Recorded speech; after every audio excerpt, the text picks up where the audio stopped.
Buenas tardes, estimada licenciada. Pues en este video voy a hablar un poquito acerca de Carl Jung. Siendo él un joven colega de Freud, se dedicó a la exploración del espacio interno a través de todo su trabajo. Se lanzó a la tarea equipado con los antecedentes de la teoría freudiana y con un conocimiento aparentemente inagotable sobre mitología, religión y filosofía. Si hay una persona que tenga un sentido del inconsciente y sus hábitos como capaz de expresarse solo de forma simbólica, este es sin duda Carl Jung. Siendo un gran admirador de Freud, por fin lo conoció en Viena en 1907. Dice la historia que después de conocerlo, Freud canceló todas sus citas del día para continuar con una conversación que duró más de 13 horas. Luego Freud considera a Jung como el príncipe de la corona del psicoanálisis y su mano derecha, pero Jung nunca se apoyó en su totalidad a la teoría freudiana. La Primera Guerra Mundial fue un periodo especialmente doloroso de autoexamen para Jung, pero era solo el principio de una de las teorías de la personalidad más interesantes que el mundo haya visto. Jung, uno de los representantes más importantes de la corriente psicodinámica, se propuso la tarea de describir los tipos de personalidad que nos definen, pero desde una perspectiva mística, probablemente sin tener muy en cuenta las posibles aplicaciones prácticas de sus propuestas.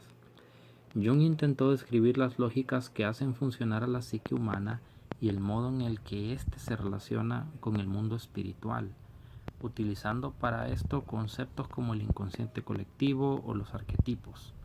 Su intención no era describir mecanismos físicos que permitan predecir en menor o mayor medida cómo nos comportamos. Él quería desarrollar herramientas que permitieran interpretar el modo en el que, según sus creencias, lo espiritual queda expresado a través de nuestras acciones. La teoría de Jung divide la psique en tres partes. La primera es el yo, el cual se identifica con la mente consciente. Relacionado cercanamente se encuentra el inconsciente personal, que incluye cualquier cosa que no esté presente en la conciencia, pero que no está tampoco fuera de ella.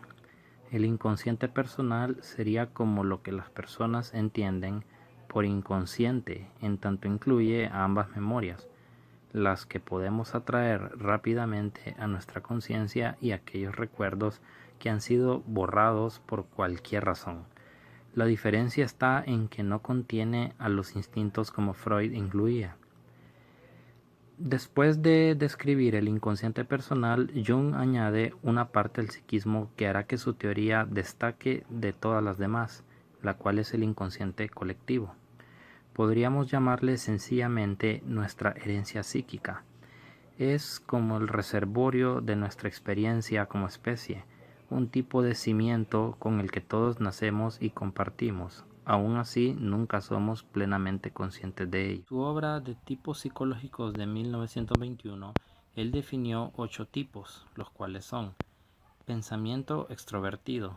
Estos tienden a crear explicaciones acerca de todas las cosas a partir de lo que ven a su alrededor. Sentimental extravertido.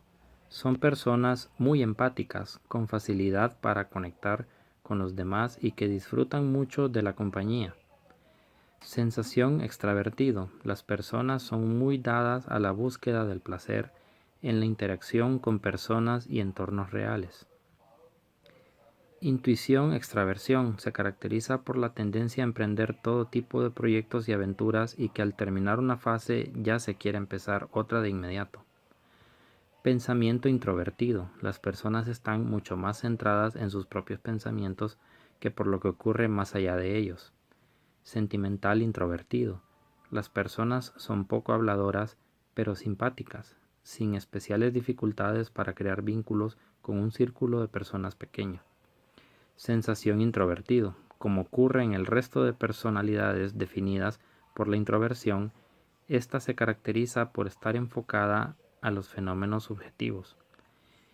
Intuitivo introvertido. Estas personas serían de carácter más bien soñador, que muestran desapego por la realidad inmediata y prefieren dar espacio a la imaginación.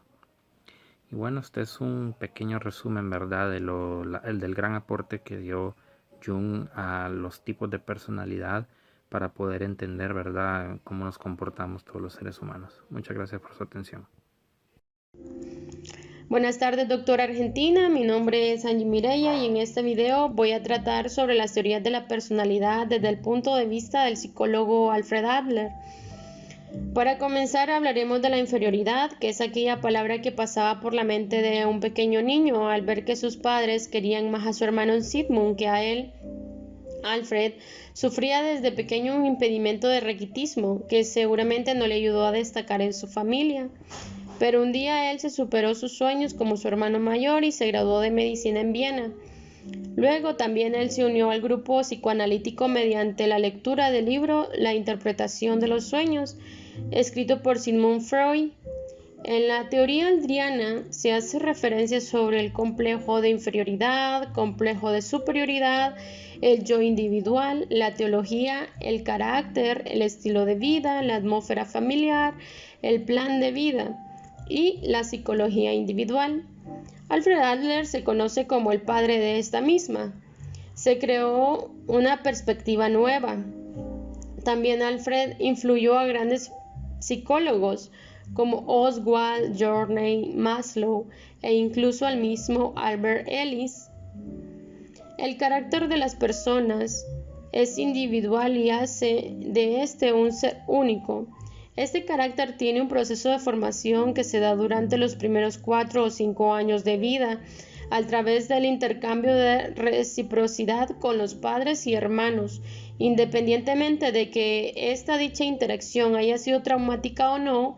Las experiencias dentro de este marco familiar van dando lugar a las pautas que conformarán los patrones del pensamiento y conducta que forman el plan de vida de las personas. Es por eso que las experiencias sociales son importantes para el desarrollo de una psicología individual. La atmósfera familiar se crea en casa a partir de la relación de los padres y ese mismo influirá en el desarrollo del sentido de la realidad del niño. A partir de esto y afuera se crea o se genera ciertos valores en los que los padres mantienen una creencia muy fuerte y sin dudar se la inculcan a los hijos, como la religión o los valores familiares. También estos pueden ser aceptados o rechazados por parte del niño, pero esto nunca será ignorado frente a ellos. Por ejemplo, cuando dos hermanos pelean mucho entre sí, se refleja que en la atmósfera familiar se aceptan ciertos valores de competitividad. La constelación familiar tiene que ver con el orden del nacimiento de los hijos. Esta posición da a los individuos una perspectiva única sobre las relaciones sociales. Factores como la diferencia de edad, el género, el tamaño de la familia y las características de cada uno de ellos influyen en el desarrollo de los demás. También es importante destacar que al hablarse de una psicología individual, cada caso cuenta como único y no se puede generalizar. Para Adler existen ciertos complejos de carácter relacionados con la supervivencia. Esto es denominado complejo de inferioridad, siendo un conjunto de ideas y sensaciones que surgen alrededor de la percepción del niño sobre su interioridad orgánica respecto a su grupo familiar. Estos están determinados por condiciones ambientales e innatas de la infancia. Por ejemplo, el propio Adler se vio identificado al vivir una infancia con impedimentos físicos y con una constante comparación que tenía con su hermano mayor. Aunque siempre va a existir la existencia de dichos complejos de inferioridad, estos variarán de acuerdo a cada historia. La superación de los complejos de inferioridad son la base de la motivación humana. Ahora bien, en ocasiones las personas no solo compensan dicho complejo de inferioridad, sino que también puede llegar a ser sobrecompensado. A eso Adler le denominó complejo de superioridad. Así, el que se siente excluido quiere incluirse, incluso a costa de excluir a los demás. Y el que se siente humillado quiere vengarse. También aquel que en toda su infancia se ha visto satisfecho en todos sus caprichos, ya de adulto necesita esclavos a su lado para mantener su sentido de importancia y de poder. El afán del poder es una situación patológica de un individuo que en el fondo se siente inferior o excluido. También es importante destacar que Adler utilizó la técnica de reeducabilidad en sus terapias, mediante la pregunta ¿qué haría usted si no tuviera esa dificultad? El ambiente social cumple un factor importante en la superación de las metas fijadas y de acuerdo a sus vivencias fabrican un patrón de acciones o hábitos para lograrlas. El tema familiar es otro aspecto a contemplar para entender por qué las personas actúan de una manera u otra. Muchísimas gracias por su atención. Buenas tardes, licenciada. Buenas tardes, compañeros. Mi nombre es Ana Isela Osorto Galo. Actualmente curso la licenciatura de Administración Pública y llevo la clase de Psicología General, sección 1200. Para el tema de teoría de la personalidad, una tarea de investigación, pues se me asignó el psicólogo humanista Abraham Maslow. Una pequeña reseña bibliográfica de él es que nació en Brooklyn, viene de una familia judía no ortodoxa. Maslow siempre se caracterizó por no ser una persona muy sociable y pues desde muy pequeño se refugió en los libros.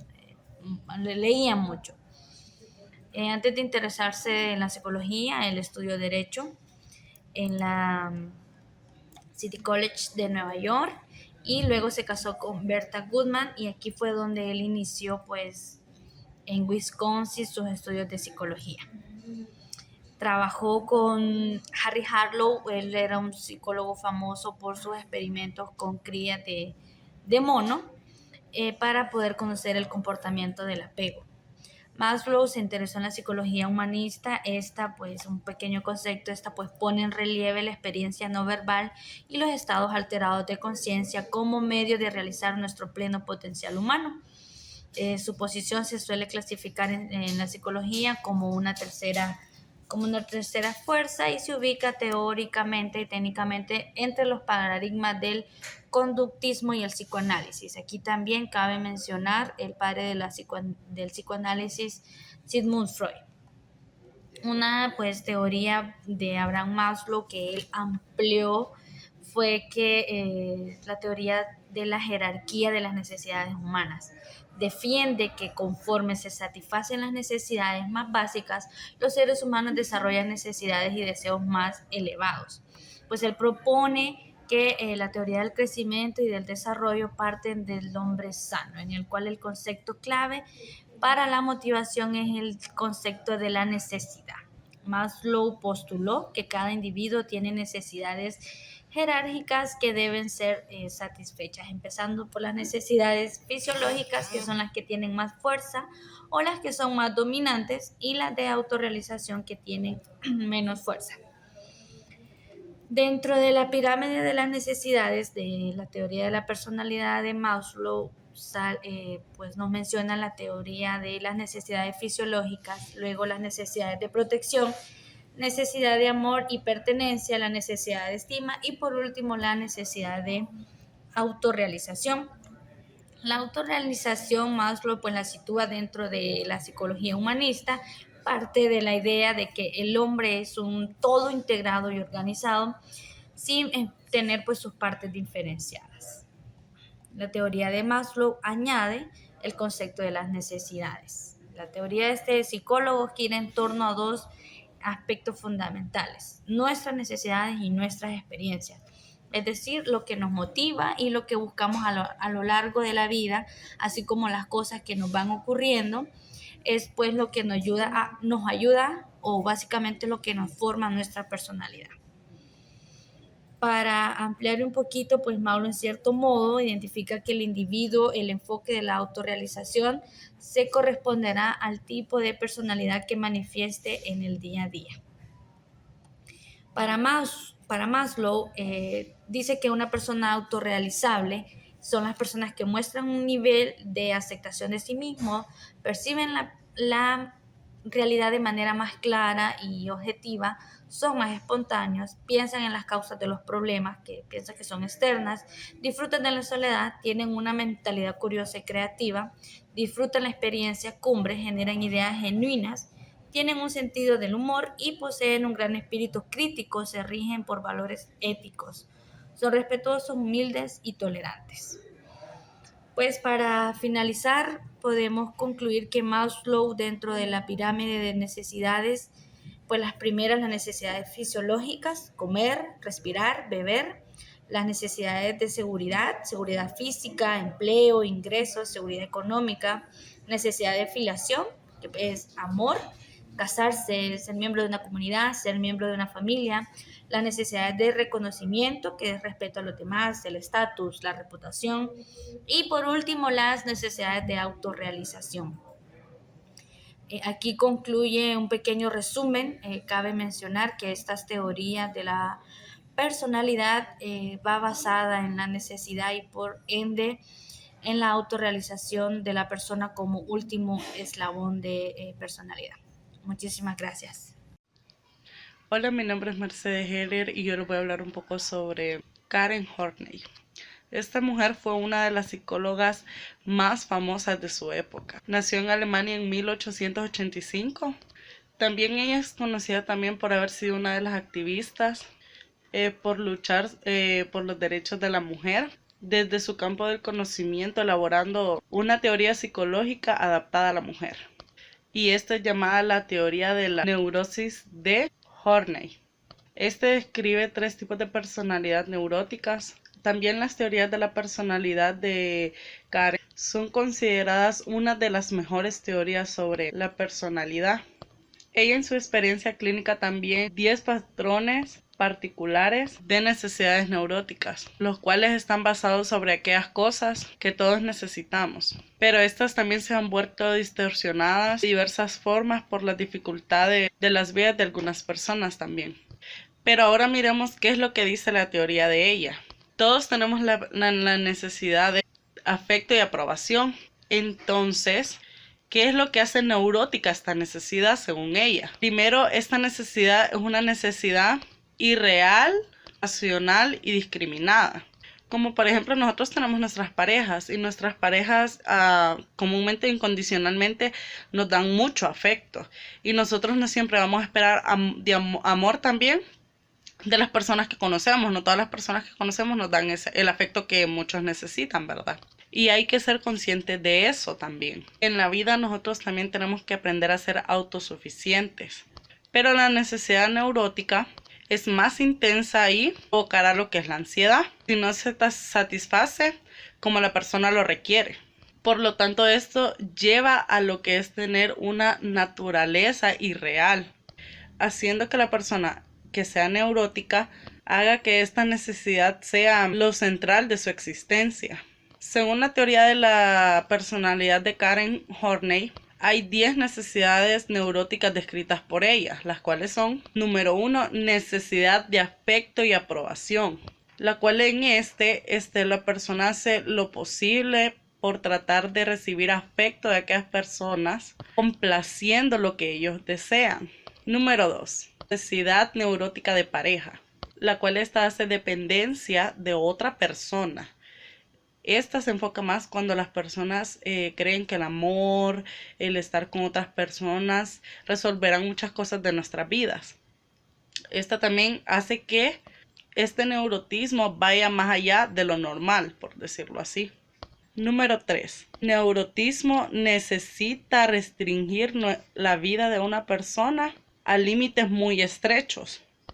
Esto es lo que suele hacer, por más que se haga, son muy demandantes y quedan poco satisfechos con el resultado. Número 4. Necesidad neurótica de poder. En comúnmente a las personas les gusta, manipular y tener el control de todo. Número 5. La necesidad neurótica de explorar. En la persona cree que las personas están ahí para ser utilizados y se siente con la necesidad de querer manipularlos. Como por ejemplo, ustedes se han fijado cuando las personas bromean, que hacen bromas pesadas y después la otra persona como que no aguanta, como decimos nosotros los hondureños. Y ya después, cuando esa persona que era el blanco hace las bromas, se siente con aquella satisfacción de hacerlas, dado que no es el blanco en ese momento. Número 6. Necesidad neurótica de prestigio o reconocimiento social. En la persona le gusta ser apreciado por todo el mundo y se preocupan más por su aspecto físico porque temen ser ignoradas o estar fuera del lugar. Necesidad de admiración personal es la número 7. En esta persona necesita que sea reconocido por sus genios, talentos, y necesitan que a cada momento les estén recordando eso, lo valioso que son, para no poder centrarse en no ser nadie, en tener falta de atención y así. Número 8. Necesidad neurótica de logro personal. En esta la mayoría de las personas están obsesionadas con ser el número 1, en todo en lo que ejercen y se desviven por eso. Número 9. Necesidad neurótica de autosuficiencia. Comúnmente este tipo de personas rechazan cualquier tipo de ayuda y evitan comprometerse con otras personas, dada que piensan que ellos nunca van a necesitar de nadie. Número 10. Necesidad de perfección. Estos necesitan controlar todo el tiempo que todo salga bien, que todo literal, valga la redundancia, salga perfecto. Se resisten a evitar que suceda algún error. Muchas gracias por su atención. Buenas tardes, licenciada. Le saluda Mari Montano. Les voy a hablar sobre Erik Erikson. En 1950, Erik Erikson, psicoanalista estadounidense, propone la teoría de las 8 edades del hombre, que marca la base de la psicología evolutiva. En ella argumenta que desde el nacimiento hasta la vejez pasamos por 8 conflictos que permiten el desarrollo psicosocial y personal cuando nos enfrentamos al conflicto y lo resolvemos satisfactoriamente. Crecemos mentalmente. Sin embargo, si no logramos superar esos conflictos, es posible que no fomentemos las habilidades necesarias para afrontar lo que viene en un futuro. Erik Erikson fue un psicoanalista alemán que realizó grandes aportes para la comprensión de la mente humana. Él nació en Frankfurt en 1902 y murió casi un siglo después, en 1994, en Massachusetts, Estados Unidos. El principal aporte de Erik Erikson se dio en términos de la psicología evolutiva.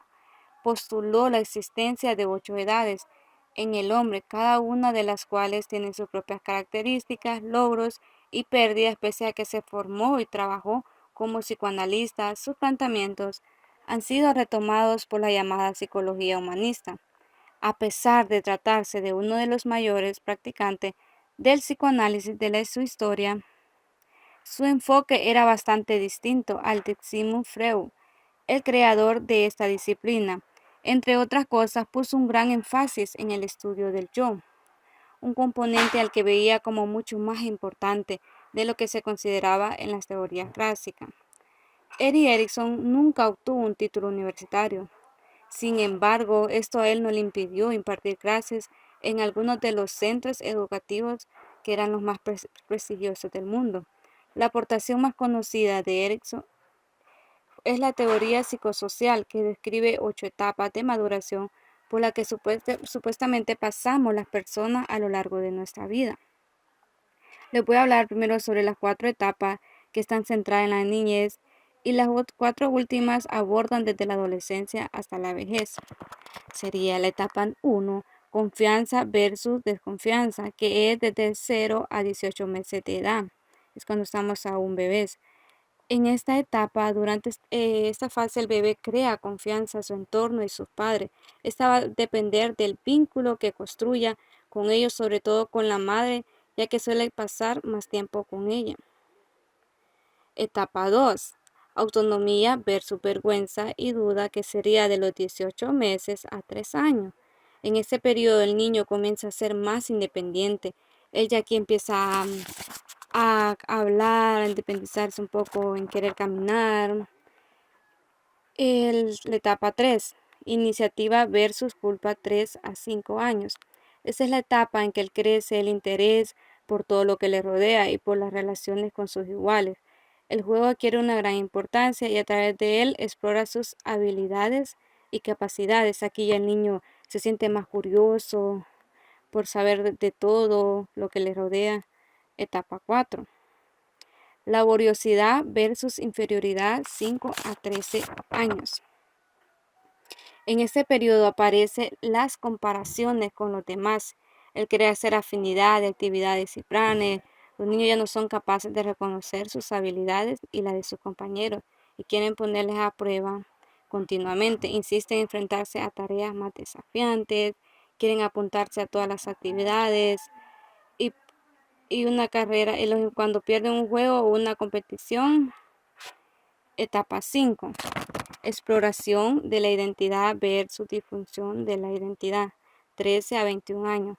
Durante esta etapa, el adolescente se pregunta continuamente una sola cosa: ¿quién soy? Es el momento en que comienza a moldear su propia personalidad. Elige a quién parecerse y qué rol quieren desempeñar en la sociedad. Para ello, la vida social adquiere un papel muy importante. Etapa 6. Intimidad versus aislamiento, de 21 a 40 años. El entorno y la vida social empiezan a dejar de ser tan importantes durante estas edades. Se empieza a trazar ciertas líneas invisibles sobre aspectos que la persona ya no está dispuesta a sacrificar por agradar al resto. Se priorizan las relaciones más íntimas que requieren un compromiso mutuo. La etapa 7. Generatividad versus estancamiento, de 40 a 60 años. Este es el momento en que la persona empieza a dedicar más tiempo a su familia, se intenta ser productivo para poder ofrecer un buen futuro a los seres queridos. Etapa 8. Integridad del yo versus desesperación. La forma de vivir se altera completamente. El individuo ya no es productivo como antes y no se puede evitar echar a la vista al pasado. Bueno, estas eran las 8 etapas que nos hablaba Erik Erikson. También él nos habla de la importancia del yo en la personalidad. Otra de las aportaciones más importantes es esa, la de la importancia del yo. Bueno, este es mi resumen, licenciada. Muchas gracias.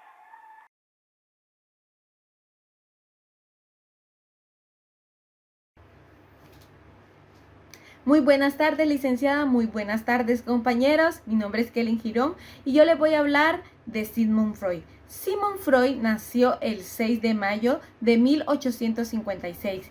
Es considerado el padre del psicoanálisis. Este nació en Austria. Inicialmente él comenzó como neurólogo, pero posteriormente se fue desarrollando hasta llegar a ser uno de los mejores psicólogos de la historia, tan influyente que se le consideró lo que es el padre del psicoanálisis. Sigmund Freud es muy importante en toda la psicología, ya que a partir de él se desarrolla la teoría del psicoanálisis. Sigmund Freud hablaba de lo que es la personalidad y dice que la personalidad también es la manera que nosotros nos desarrollamos en nuestro ambiente, la manera en la que nosotros nos desenvolvemos dependiendo en el área o en el ambiente que nosotros estemos. Freud hablaba de 5 modelos para estructurar lo que es la personalidad, ¿verdad? Y el primero de ellos es el topográfico, el dinámico, el económico, el genético y el estructural. Ahora les voy a dar una definición de cada uno de ellos. El modelo topográfico. Freud utilizó la metáfora de las partes del iceberg para facilitar la comprensión de las 3 regiones de la mente. La punta del iceberg señala lo visible, que equivale a la región consciente. La parte del iceberg que se sumerge pero que aún puede ser visible equivale a la región preconsciente de nuestra mente.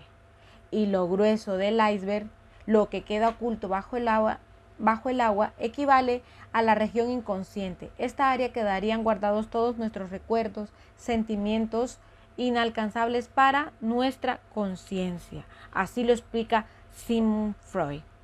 Ahora vamos a ver lo que es el siguiente modelo, que ese modelo sería lo que es el modelo dinámico. El modelo dinámico. Este modelo posiblemente sea uno de los más difíciles de comprender de la teoría de Sigmund Freud. Tiene que ver con la dinámica de la psíquica que produce en la mente del sujeto, especialmente entre los impulsos que buscan gratificar sin medida los mecanismos de defensa, los cuales procuran ser híbridos, como por ejemplo la represión, la fijación, la regresión, proyección, introproyección, la dinámica psíquica reguladora. El modelo económico tiene que ver con la forma de funcionamiento de aquello que Freud denominó pulsión, la cual puede ser entendida a grosso modo como la energía que nos impulsa a buscar un fin determinado. La pulsión es el motor de la energía que nos mueve. En ese sentido, Freud consideraba todo comportamiento motivado por las pulsaciones. La pulsación de la vida está relacionada con la capacidad de autoconservación del individuo. El modelo genético. Este modelo sigue las 5 etapas del desarrollo psicosexual, caracterizado por la búsqueda de gratificación de las zonas erógenas del cuerpo, cuya importancia depende de la edad. Freud descubrió que no solo el adulto se encuentra satisfacción en las zonas erógenas, sino que también los niños lo hacen. La gratificación excesiva en estas etapas o la frustración repentina de algunos harán que desarrollen ciertos tipos de personalidad. Estas etapas o estadios de desarrollo psicosexual en la teoría de la personalidad de Sigmund Freud son las siguientes. Etapa oral, de los 0 a los 18 meses. El foco del placer es la boca, el chupar, el besar, el morder. La etapa anal, que comprende desde los 18 meses a los 4 años de edad. El foco del placer es el ano, retiene y expulsa un control estricto de la misma que se relaciona con la personalidad retentiva, mezquina o por el contrario de la personalidad laxa, derrochadora. La etapa fálica. Esta comprende desde los 4 hasta los 7 años de edad. El foco del placer se centra en los genitales. La masturbación a estas edades es bastante común. La etapa latencia. Comprende de los 7 a los 12 años. Durante este periodo, Freud supo que la pulsión sexual se reprimía al servicio del aprendizaje y a facilitar una integración cultural del sujeto y su entorno. Modelo estructural. Este modelo en teoría de la personalidad de Sigmund Freud destaca la separación de la mente en 3 instancias. Estas se desarrollan a lo largo de la infancia. Cada instancia tiene funciones diferentes que actúan en niveles de la mente, pero de manera conjunta para formar así una estructura de la personalidad. El yo es la parte primitiva e innata de la personalidad, cuyo propósito es satisfacer los impulsos de una persona, representadas en las necesidades y los deseos más elementales. Las pulsaciones, así